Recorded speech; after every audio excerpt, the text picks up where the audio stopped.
So mixing and matching multifocal IOLs, that's a very common question that the patients do come who have a monofocal IOL implanted and now they are interested in multifocal IOL, and in a country like ours it can go other way around as well.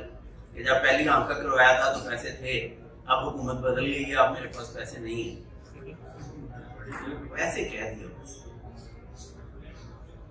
तो उसमें फिर आपको वो patient आप monofocal IOL चाह रहे हैं, तो what should we do? We have presented various studies in different forums, and this can be done. Mix and match is very easy if you have explained it well to the patient that the ideal situation is bilateral, but it can be done. Different IOLs can be there in two eyes, but only with a little compromise. If the patient understands, we can go either way. And now recently there are other scenarios where mix and match becomes a reality. For example, if a patient came with a Rayner refractive design, which came years ago, about a decade or 1.5 decades ago. Now she wants again a multifocal IOL. So that IOL is discontinued. I tried to find a Rayner trifocal, but that was also not available. So I explained to them, and I went for a diffractive progressive design by Sifi in her other eye. And Alhamdulillah, she is happy. I just explained we have to implant other type of IOL. The real thing is, as you will see in this presentation, the real friend is neuroadaptation, which helps actually to mix and match. And if the patient is not able to neuroadapt, then the life is difficult for the patient and the surgeon as well.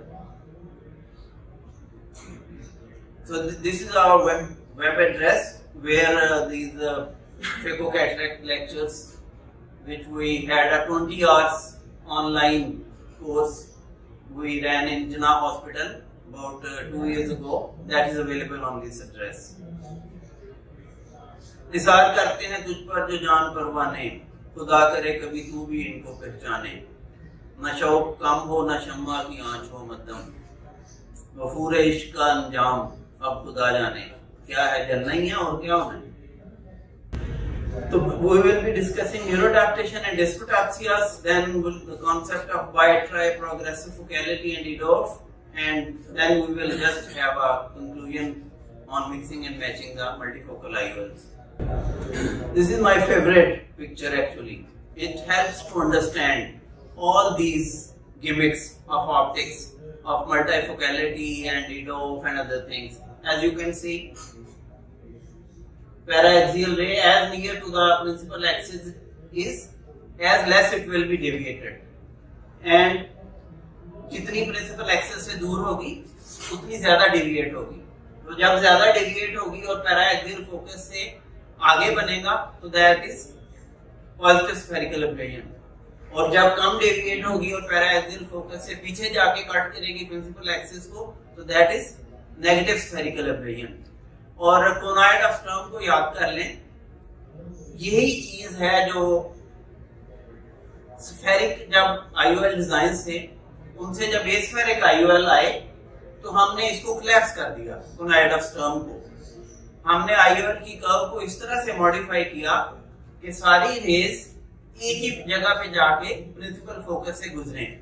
So we change that conoid of Sturm into a point focus with the help of aspheric IOL, and then came the era of multifocal IOLs, and now again we were not able to produce a real accommodating IOL which accommodates like a natural lens.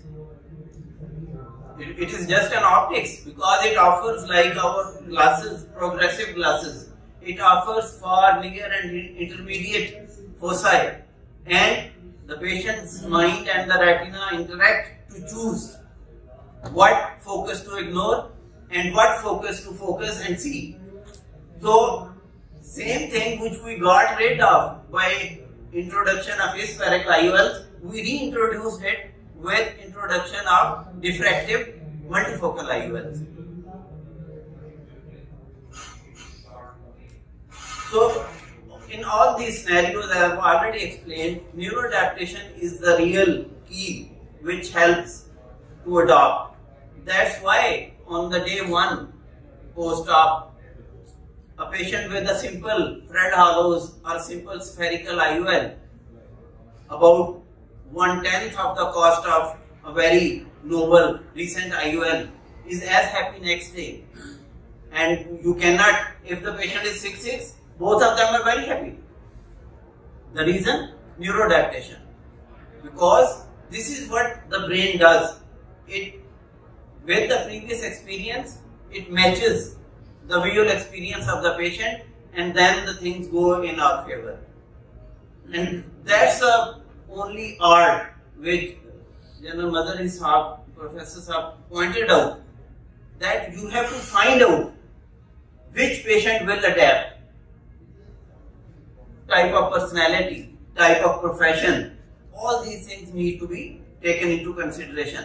और spouse adaptation भी होती है, खुद ही तो कहते थे मुझे खुद को बदल लो, बदला हूं तो कहती हो कि अब वो ना रहा मैं. You can say it other way around as well.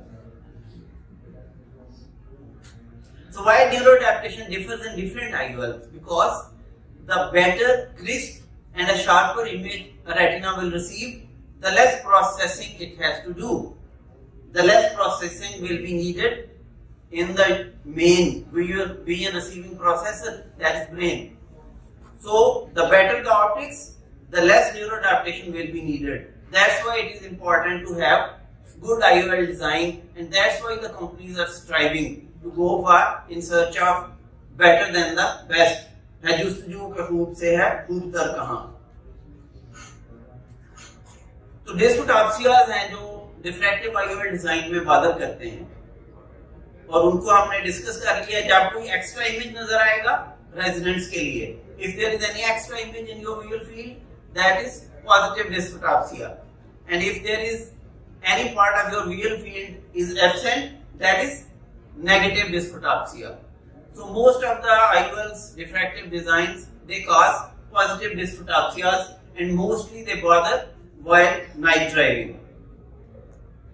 And the technology is trying to answer by introduction of trifocal designs, by phase shift, by Medicontour Liberty, by modifying the distance between the steps, by modifying the height of the steps which are there, which create interference fringes and multiple foci.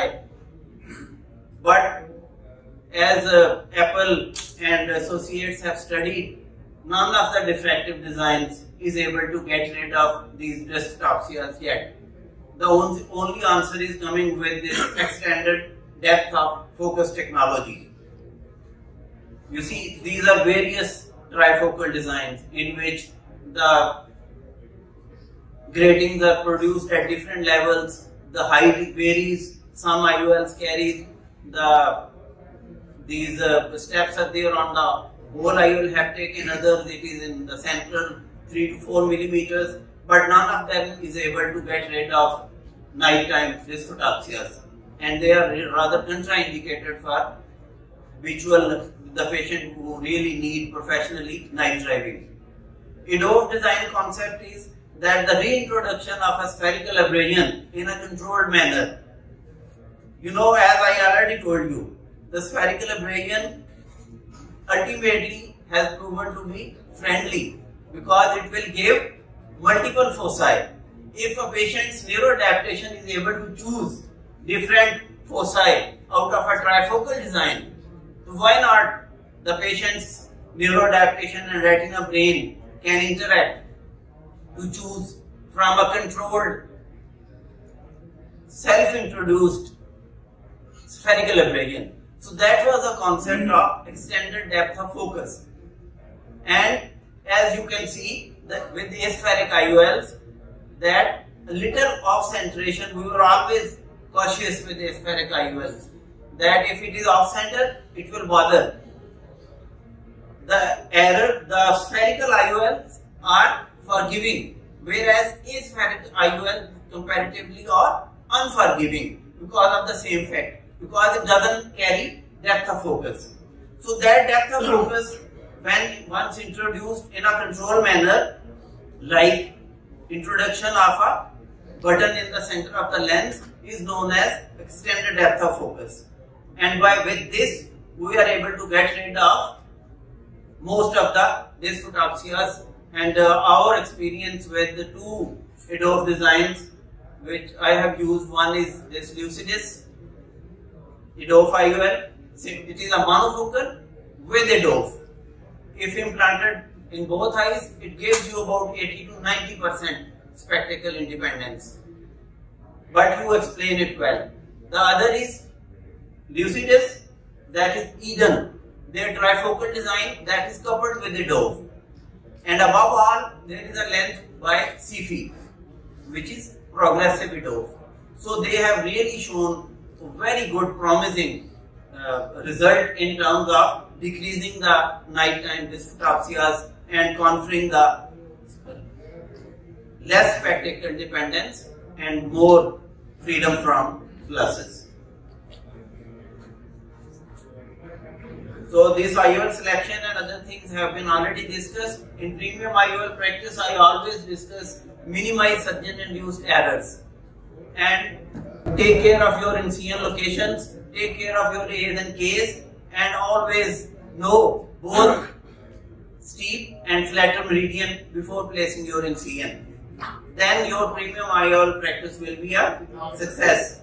So multifocal IOL implantation in each eye is ideal.